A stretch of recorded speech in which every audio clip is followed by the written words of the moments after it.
what kind of Office fan are you? And maybe you're not actually an Office fan and you just clicked this video because you were curious about the premise, and that's great, thanks for joining. But for the rest of us, I have found that there are two camps of The Office. Those who squeeze every ounce of Office-y goodness from the entire catalog of episodes, or those who restart the series once Michael Scott removes his lapel and flies off to Colorado to join the Space Force. And to be clear, I don't care what kind of fan you are, do your thing, power to you. The reason I wanted to create this video is simply because that frayed fandom exists in the first place. I wanted to explore if The Office really is good after Michael departed. Now, if you're interested in the tumultuous story of why Carell left the series, you can hear more about that in the video I made earlier this year. Link will be in the description. I think it's safe to say that it's no secret that season 8 and 9 of The Office are considered inferior to those that preceded it. IMDb scores, Nielsen ratings, and honestly just most fans I've ever talked to tend to agree with that sentiment. But to answer the question of, is The Office still good after Michael departed? Well, I think we first need to define what makes for a good episode of The Office in the first place. And while that sounds like a straightforward question, it's really quite the opposite. So think about it like this. What's your favorite episode of The Office? Actually, let's reverse the experiment. What's your least favorite episode of The Office? Pick an episode in your mind that you would think no one would ever think that this is their favorite episode in the series. Leave that in the comments, and I guarantee you, hopefully, that someone is going to come and say, no, that's my favorite episode of The Office. Even if that episode is The Chair Model. Fight me. And the wide range of fandom sentiments seem to be caused by two distinctly different reasons. First, with the fandom so large, so diverse, geographically, culturally, and even generationally, there's plenty of differences in how the series is viewed across all of those various demographics. And this happens just person to person. For example, an episode like Dinner Party might invoke a traumatic stress response due to domestic stuff that's happened in that person's past, leading them to have a general distaste for that episode overall. But another person's main takeaway is that Hunter is totally the father of Astrid. Another reason it's difficult to pin down what makes for a good episode of The Office is how the series evolved significantly over the years, moving from the early cringe and slow play comedy to the zany and slapstick. It evolved from slight glimpses at drama to embracing dramatic plot lines. I mean, even Michael was a terrible person in season 1. You know, if I were allergic to dairy, I think I'd kill myself. This is way, way too good. And then transitioned into a misunderstood idiot, but then became a source of emotional engagement in the series to the point that fans swore that if Michael left, they'd riot. More on that in a minute though. The point is, some people will say that the insufferable season 1 Michael was prime Michael. That he's hilarious, he's the comedic villain, and he's everything they wanted him to be. While others have no point of reference for what season 1 of The Office was even trying to accomplish, so they have a completely different opinion on that season. We bring our own self into the reading of any art, and as such, different strokes for different folks is definitely what's at play with the story of The Office while it takes its various twists and turns. The variances work for every character and major plotline in the series. Do you like Jim and Pam in season 2? When Jim is just following Pam around like a love-struck puppy? Or do you like season 3 when they literally just flip-flop that? What's the best season? What's the best episode? What's the worst episode? These are all questions that The Office fans debate all the time. Since everything we've talked about so far is just subjective fan opinions, let's get our hands dirty and analyze this with science. With science.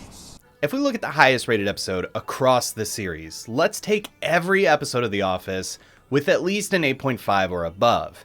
In The Office fandom, that means this is a pretty above average episode. So let's take a look at the highest rated episodes across the series. Let's take every single iteration of The Office that has at least an 8.5 or above on IMDb.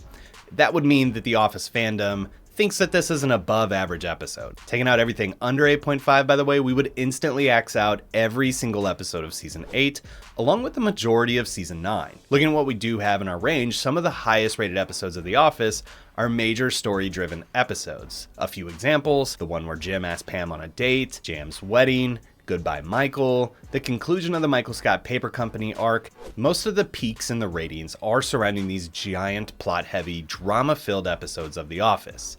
So clearly The Office developed characters and then paid off that fan service in major ways throughout the series, and fans tend to appreciate those episodes, so much so that they list them as the very best in the series.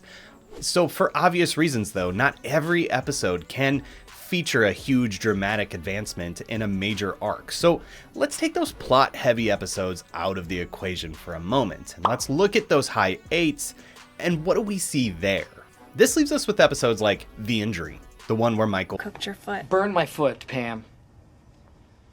And episodes like Beach Games, the one where Michael takes the office out to play career growth survivor. Local Ad, the one where Michael tries to make his own commercial.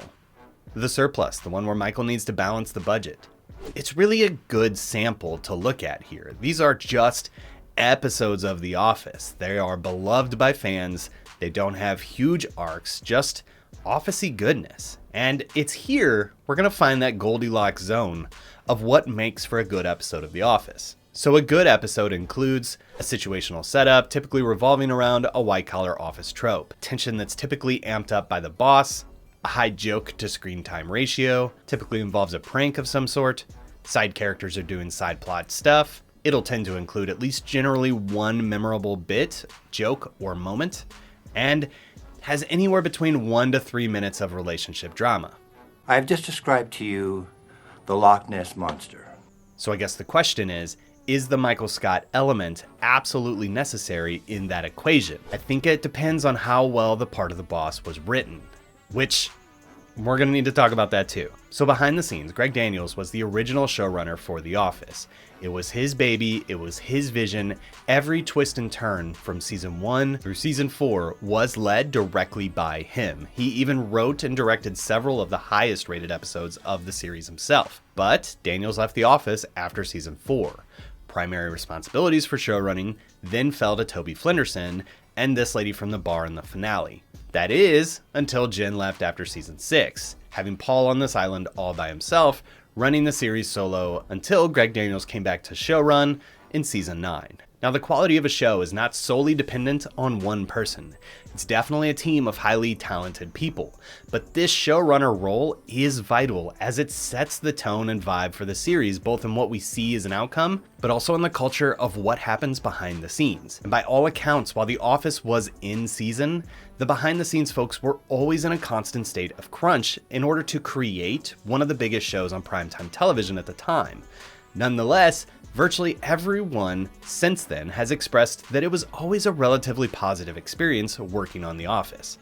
But what happens after you work on the same creative outlet year after year, with much of that work being stress-inducing, is a lack of creativity in your output.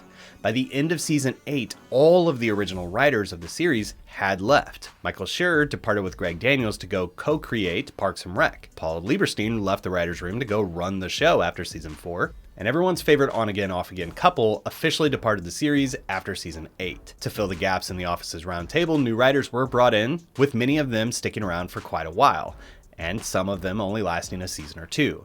But as a byproduct, the new writers' styles would often clash with the old writers' sensibilities, creating a lot of variances we see episode to episode in The Office. A simple example of this is a look at Jim and Dwight. Are they friends, or are they enemies? Well, it turns out the reason it flip-flops so much is that it would generally come down to how the writer of that episode wanted to pin these characters. As long as Jim and Dwight didn't stray too far from their typical characteristics, everything was fair game. Some writers loved to play with the idea of Jim and Dwight becoming frenemies, while others just wanted cold, vicious malfeasance. Otherwise, it's just malfeasance for malfeasance's sake. Same concept is at play with the comedy style, the interpersonal relationships, and also answers the question why in some episodes, Michael seems like an idiot and sometimes he seems normal. And all of this is exacerbated by the stress relief episode in season 5. This was the Super Bowl episode of The Office. They pulled out all of the stops with stunt casting, something forbidden expressly by Greg Daniels early in the series. It also had over-the-top sequences and a generally unbelievable premise. All things that are not in the typical Office playbook. You can learn more about what happened there in my field guide for that episode, but as the highest rated and most viewed episode of The Office at the time it aired, stress relief inevitably moved the goalpost of what the showrunners and NBC would consider success for The Office. And you could see a subtle shift in the series after this point, seeming to always strive to strike a balance between the old school Office comedy with stress relief flair. So it's clear that over time the series evolved, and even judging based on ratings alone, fans were already beginning to see and react to what they perceived as a dip in quality. And that very much happened before Michael left. This downward trend started late season 6, and while the heights of season 7 might have bumped up its average, it's clear fans were already seeing the writing on the wall. And so by the time that season 7 was in production, and the announcement of this being Carell's last season on The Office, the conversation shifted from what'll they think of next to can The Office survive without Steve Carell? And very few shows can truly recover from a shift like this in critical and fan perceptions. Great attention and dedication went into sending off this fantastic character with a rewarding and emotional set of episodes in season 7, which was a fantastic payoff of several years worth of storytelling. Unfortunately, due to what the fans consider a series of missteps, season 8 of The Office would go on to become one of the lowest rated seasons, with viewership also dropping off week over week. To help the series get back on track, Greg Daniels would return to the show for its 9th season. From the back of the house, the sentiment always was, this is not a show about Michael Scott. Michael Scott is not The Office. With Greg Daniels likening The Office to a show like Saturday Night Live, a series which has persisted since the mid-70s and has its cast rotate considerably every few years, intentionally or not, leading fans to bemoan how the show isn't like it used to be, and yet SNL has remained uncancelled and relatively popular throughout its run. This philosophy, when applied to The Office, kind of makes sense on paper. After all, it was a show about an office. And anyone who has worked in the office knows that there is a constant turnover of employees. The show was not about Michael Scott. He was not the main character. Rather, it was an ensemble of main characters, including Dwight, Jim, and Pam, and also sometimes Ryan, alongside the cornucopia of generally one-dimensional side characters. And this idea of cycling characters is very much why they kept the series persisting after Michael departed. And if you don't know, season 9 was not originally intended to be the last season of The Office. For example, Plot and Dwight Jr. I prefer fart. were intended to introduce younger faces to the series and hook fans, and keep The Office flowing into season 10 and beyond. Charging head down can sometimes yield positive yardage, but also sometimes you gotta know when to fold them. Falling viewership, perpetually lowering fan sentiment, and poor critical reception, it was announced that the series would end after 9 seasons. While the series was not technically about Michael Scott, the show was pretty much about Michael Scott, considering that most plot lines involving Jim also involved Pam, meaning that in a lot of ways, they really just counted as one source of heart for the show. Not to mention that now that Jim and Pam were married with kids, there wasn't really a lot for them to do, and as such, they just simply reverted back to being straight characters against The Office's weirdness. Taking a look at Dwight, who I love, well, in my opinion though, he was built from the ground up as a bumbling sidekick. Happy birthday, Stanley! And the series never truly went out of its way to give him much depth, other than some moaning in season 4. And while they attempted to give him some depth in the latter 2 seasons, it was a bit late to expand on the character, who was just weird at this point. So arguably, from mid-season 5 and beyond, Michael Scott held the majority of the stakes for the series. His season-spanning arcs would carry the weight of the show.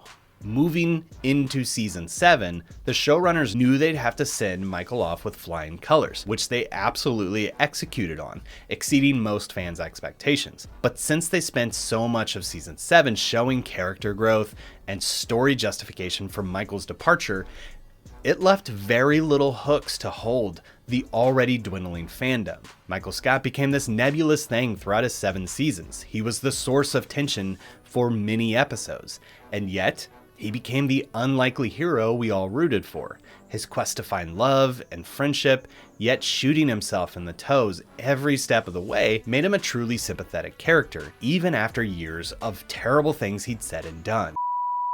I take care of my kids! The blend of truly fantastic writing and incredible acting by Steve Carell, and the weight this character held for the series, meant that removing him from the equation would have major implications. Think about it like this. Imagine Michael Scott left in mid-season 2, but the core writing staff and Greg Daniels helming the ship were all still present. Who knows what would have happened? The Office always had a synergistic environment between the talented actors and writers. It's possible that they could have continued to make gold, and Michael Scott would have been thought of like a Mark Brendanawicz character. Perhaps then the revolving SNL cast could work for the series. But at this point, 7 seasons in, they were victims to their own amazing creation. Now, admittedly, none of this really answers the question of, is The Office still good after Carell left? But it's important context for our opinions, I believe. I'll give you my thoughts on the matter, and I'd love to hear your thoughts in the comments. Season 8 attempted to take The Office in a completely different direction. They couldn't simply replace Steve Carell with an actor doing a cheap Michael Scott impersonation. So they swung in a very different direction, bringing in James Spader, which was a bold move because it's the definition of stunt casting. And remember what I just said 3 minutes ago? Stunt casting, something forbidden expressly by Greg Daniels early in the series. But the bigger reason it was a bold play was that Spader's Robert California brought with it a murky, dark surrealness to The Office that had spent most of its days being a cheery, albeit mundane, semi-grounded comedy. On top of this, the stress relief effect was in full force. Writers were writing jokes for the actors to recite, rather than just simply letting the actors be funny. And lastly, I hate throwing shade at people, but the decision to really lean into Andy as manager and Ed to helm the show, I just can't wrap my head around that one. Season 9. Okay, do you ever watch a movie and think, I didn't expect the story to take that turn. Why'd they do that? Well, why'd they do that is a question that I find myself asking when I watch the last 2 seasons of The Office. Why'd they force this Andy-Aaron relationship only to have them break up? Why'd they send Andy on a boat for 5 episodes in season 9 if he was the acting manager? Why'd they spend so much time in Tallahassee with little to no impacts to the series at all? Why'd they introduce Nellie as a villain only to pivot her into a sympathetic character? Why did they spend so much time building up Daryl's career growth just to have him just leave? Why'd they replace Michael, who at this point in the series was a very sympathetic character, with a very dark and intense boss, and then also this idiot?